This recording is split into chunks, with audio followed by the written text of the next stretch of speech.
Assalamualaikum warahmatullahi wabarakatuh. Alhamdulillahirabbil alamin wa bihi nasta'inu ala umuri dunya waddin wassalatu wassalam ala asrofil anbiya'i wal mursalin wa ala alihi wa sahbihi ajmain amma ba'du. Alhamdulillah, segala puji bagi Allah yang telah memberikan nikmat iman, nikmat Islam, dan nikmat sehat sehingga kita dapat berkumpul bersama dalam agenda kajian rutin Laboratorium Terpadu Universitas Islam Indonesia yang senantiasa insya Allah muliakan. Sholawat serta salam semoga senantiasa tercurah limpahkan kepada junjungan kita Habibi wa Habibana wa Habiballah Nabi besar Muhammad Sallallahu Alaihi Wasallam. Berkat dakwah dan jasa beliau, kita bisa menjumpai kesempurnaan dan keistimewaan ajaran Islam. Semoga kita semua termasuk ke dalam bagian orang-orang pilihan yang memancarkan tanda dan diseru oleh Nabi sebagai umatnya kelak di padang mahsyar. Hadirin rahimakumullah. Sesuai doa yang senantiasa kita panjatkan, Allahumma barik lana fi rojaba wa sya'bana wa balikna Ramadana. Ini kita telah bertemu dengan bulan yang kita nanti-nantikan, yaitu bulan yang penuh dengan rahmat dan ampunan, tidak lain dan tidak bukan yakni bulan Ramadan. Pada bulan ini banyak sekali kesempatan kita untuk meningkatkan amal ibadah dan juga amal kebaikan. Salah satu ibadah yang hanya dapat kita temui di bulan suci Ramadan adalah zakat fitrah. Zakat fitrah yang akan saya sampaikan pada kajian hari ini, saya ambil dari kitab Fikih Muyasar karya Asy Shalih bin Abdul Aziz Al-Asy. Zakat fitrah disebut pula dengan sedekah fitrah. Dinamakan zakat fitrah karena zakat ini diwajibkan dengan sebab berbuka setelah bulan Ramadan. Zakat ini tidak berkaitan dengan harta, tetapi berkaitan dengan tanggungan. Zakat ini adalah zakat jiwa dan badan. Pada bab zakat fitrah kali ini akan membahas beberapa masalah. Yang pertama adalah hukum zakat fitrah dan dalilnya. Zakat fitrah hukumnya wajib atas setiap muslim berdasarkan riwayat dari Ibnu Umar radhiyallahu anhu. Ia berkata, Faradha Rasulullah sallallahu alaihi wasallam shadaqatal fitri min Ramadana so'an min tamri aw so'an min sya'ir alal abdi wal khusri wadda kari wal unsa wasoghiri wal kabiri minal muslimin, yang artinya Rasulullah Shallallahu Alaihi Wasallam mewajibkan sedekah karena berbuka dari Ramadan sebanyak 1 sok kurma atau gandum atas setiap budak dan orang merdeka, laki-laki dan perempuan, kecil dan besar dari kalangan muslimin. Diambil dari hadis riwayat Al-Bukhari nomor 1503 dan Muslim nomor 984. Masalah yang kedua adalah syarat zakat fitrah dan kepada siapa diwajibkan. Zakat fitrah diwajibkan atas setiap muslim, baik tua maupun kecil, laki-laki dan perempuan, merdeka dan budak, berdasarkan hadis Ibnu Umar radhiyallahu anhu yang telah lalu. Disunahkan mengeluarkan zakat atas janin jika telah ditiupkan ruh padanya, yaitu ketika janin telah berusia 4 bulan. Para salaf mengeluarkan zakat untuk janin sebagaimana hal ini telah sahih dari Utsman dan selainnya. Seseorang wajib mengeluarkan zakat fitrah untuk dirinya dan orang-orang yang wajib ia nafkahi, yaitu istri dan kerabatnya. Tuan juga mengeluarkan zakat fitrah untuk budaknya karena zakat fitrah budak menjadi tanggungan tuannya. Berdasarkan sabda Nabi Shallallahu Alaihi Wasallam yang artinya tidak ada kewajiban sedekah atas seorang budak kecuali sedekah fitrah. Diambil dari hadis riwayat Muslim nomor 982. Zakat fitrah juga hanya diwajibkan atas orang yang memiliki kelebihan makanan pokok bagi dirinya dan orang-orang yang ia tanggung nafkahnya, serta memiliki kelebihan kebutuhan primernya pada hari Idul Fitri dan malamnya. Yang dengan kelebihan ini, ia bisa membayar zakat fitrah. Dengan demikian, zakat fitrah wajib hukumnya dengan dua syarat. Yang pertama adalah beragama Islam, sehingga zakat fitrah tidak wajib atas orang kafir. Yang kedua adalah memiliki harta yang melebihi makanan pokok untuk dirinya dan keluarga yang ia tanggung, juga melebihi kebutuhan primernya selama hari Idul Fitri dan malamnya. Hadirin rahimakumullah, masalah yang ketiga yaitu hikmah wajibnya zakat fitrah.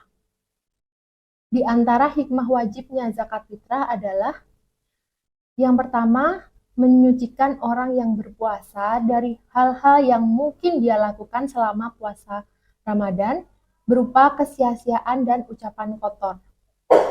Hikmah yang kedua, memberikan kecukupan kepada fakir dan miskin sehingga mereka tidak perlu meminta-minta pada hari Idul Fitri, juga memberikan kegembiraan kepada mereka agar hari Idul Fitri menjadi kebahagiaan dan kegembiraan bagi seluruh lapisan masyarakat.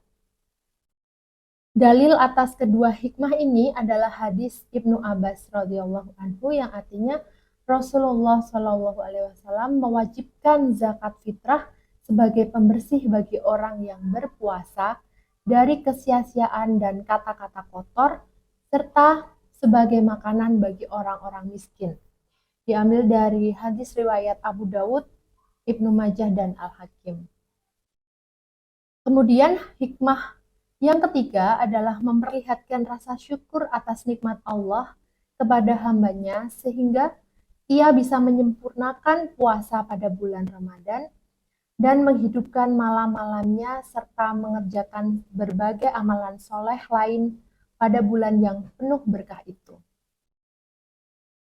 Masalah yang keempat adalah kadar zakat fitrah dan bahan yang dikeluarkan. Yang wajib dikeluarkan pada zakat fitrah adalah 1 syok bahan makanan pokok mayoritas penduduk negeri seperti bur, syair, kurma, kismis, keju, beras, atau jagung. Dalilnya adalah hadis-hadis yang sahih tentangnya dari Nabi Shallallahu Alaihi Wasallam, seperti hadis Ibnu Umar radhiyallahu anhu yang telah lalu. Boleh sejumlah orang menyerahkan zakat fitrah kepada 1 orang, boleh pula 1 orang memberikan zakatnya kepada beberapa orang. Kemudian masalah yang kelima adalah waktu diwajibkannya zakat fitrah dan waktu pembayarannya. Zakat fitrah diwajibkan ketika matahari telah tenggelam pada malam Idul Fitri, karena waktu ini menjadi waktu berbuka atau selesainya dari puasa Ramadan. Waktu pembayaran zakat fitrah ada 2, yaitu yang pertama, waktu yang utama adalah semenjak terbitnya fajar pada hari Idul Fitri hingga menjelang pelaksanaan sholat Idul Fitri. Dasarnya adalah hadis Ibnu Umar radhiyallahu anhu yang artinya Nabi Shallallahu Alaihi Wasallam memerintahkan penyerahan zakat fitrah sebelum orang-orang keluar untuk melaksanakan sholat Id. Diambil dari hadis riwayat Al-Bukhari dan Muslim. Kemudian waktu pembayaran yang kedua adalah waktu yang dibolehkan. Adalah 1 atau 2 hari sebelum Idul Fitri berdasarkan perbuatan Ibnu Umar dan sahabatnya yang lain. Tidak boleh menunda pembayaran zakat fitrah karena setelah jika dibayarkan setelah sholat id, yang diserahkan itu adalah sedekah biasa, dan orang yang menundanya akan mendapatkan dosa. Hal ini berdasarkan sabda Rasulullah SAW yang artinya barang siapa menunaikannya sebelum sholat itu menjadi zakat yang diterima. Barang siapa menunaikannya setelah sholat Idul Fitri itu hanya menjadi sedekah biasa. Diambil dari hadis riwayat Abu Daud dan Ibnu Majah. Hadirin rahimakumullah, adapun ahli zakat yang adalah orang-orang yang berhak menerima zakat, mereka adalah 8 golongan yang disebutkan Allah Subhanahu wa taala dalam firman-Nya. Sesungguhnya zakat-zakat itu hanyalah untuk orang-orang fakir, orang-orang miskin, pengurus-pengurus zakat, mu'alaf yang dibujuk hatinya, untuk memerdekakan budak, orang-orang yang berutang, untuk jalan Allah, dan untuk mereka yang sedang dalam perjalanan, sebagai suatu ketetapan yang diwajibkan Allah. Dan Allah Maha Mengetahui lagi Maha Bijaksana. Quran Surat At-Taubah ayat 60. Penjelasan golongan-golongan ini adalah sebagai berikut. Yang pertama, fuqara adalah bentuk jamak dari fakir, yaitu orang yang tidak memiliki harta untuk mencukupi kebutuhannya dan kebutuhan orang-orang yang ditanggungnya, berupa makanan, minuman, pakaian, dan tempat tinggal. Ia tidak mendapatinya sama sekali atau hanya mendapati kurang dari setengah kebutuhannya. Golongan yang kedua adalah masakin. Masakin merupakan bentuk jamak dari kata miskin. Orang miskin adalah orang yang mendapati setengah atau lebih dari setengah kebutuhannya. Sebagai contoh, seseorang memiliki penghasilan 100, padahal kebutuhannya adalah 200. Hadirin rahimakumullah, untuk golongan yang ketiga adalah amilun alaiha. Amilun adalah bentuk jamak dari amil, adalah orang yang diutus oleh penguasa untuk memungut sedekah. Penguasa atau pemerintah memberinya dana yang cukup untuk berangkat dan pulang meskipun ia orang yang kaya, karena ia telah meluangkan waktunya untuk melaksanakan tugas ini. Amil adalah semua orang yang bertugas memungut zakat, menulisnya, menjaganya, dan membagi-bagikannya kepada orang yang berhak. Kemudian golongan yang keempat adalah mu'alaf. Mereka diberi zakat untuk menjinakkan hati mereka terhadap Islam jika mereka adalah orang-orang kafir, untuk menguatkan iman mereka jika mereka adalah orang-orang yang lemah imannya dan meremehkan ibadah, untuk memotivasi kerabat mereka agar masuk Islam, atau untuk meminta bantuan mereka atau mencegah gangguan mereka. Kemudian golongan yang kelima adalah firikob. Rikob adalah bentuk jamak dari rakobah, yang dimaksud adalah budak muslim atau muslimah yang dibeli dengan harta zakat lalu dimerdekakan.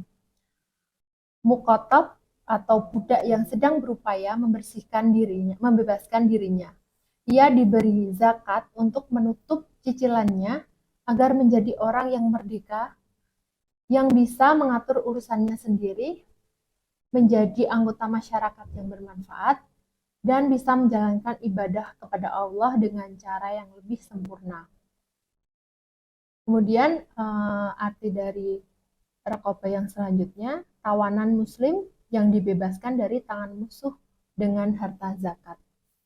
Hadirin rahimakumullah, golongan yang keenam adalah ghorimun, merupakan bentuk jamak dari ghorim, yaitu orang yang memiliki hutang dalam urusan yang bukan maksiat kepada Allah, baik urusan pribadi yang mubah maupun urusan orang lain, seperti mendamaikan pihak-pihak yang sedang berselisih. Orang yang berutang untuk urusan pribadi diberi zakat yang bisa digunakan untuk menutup utangnya. Adapun orang yang berutang untuk mendamaikan pihak-pihak yang sedang berselisih, diberi zakat meskipun ia kaya. Golongan yang ketujuh adalah fi sabilillah. Yang dimaksud adalah orang yang berperang di jalan Allah dengan sukarela, yang tidak mendapatkan gaji tetap dari Baitul Mal. Mereka diberi zakat, baik termasuk orang kaya maupun termasuk orang fakir. Kemudian, golongan yang terakhir adalah Ibnu Sabil. Ibnu Sabil adalah musafir yang kehabisan bekal sehingga tidak bisa pulang ke negerinya. Ia membutuhkan harta untuk melanjutkan perjalanan pulang ke negerinya ketika tidak mendapati orang yang mau mengutanginya. Sekian yang dapat saya sampaikan. Semoga dapat menambah keimanan dan ketakwaan kepada Allah Subhanahu wa taala. Kebenaran datangnya dari Allah, adapun khilaf dan salah datangnya dari diri saya sendiri. Wabillahi taufik wal hidayah. Wassalamualaikum warahmatullahi wabarakatuh.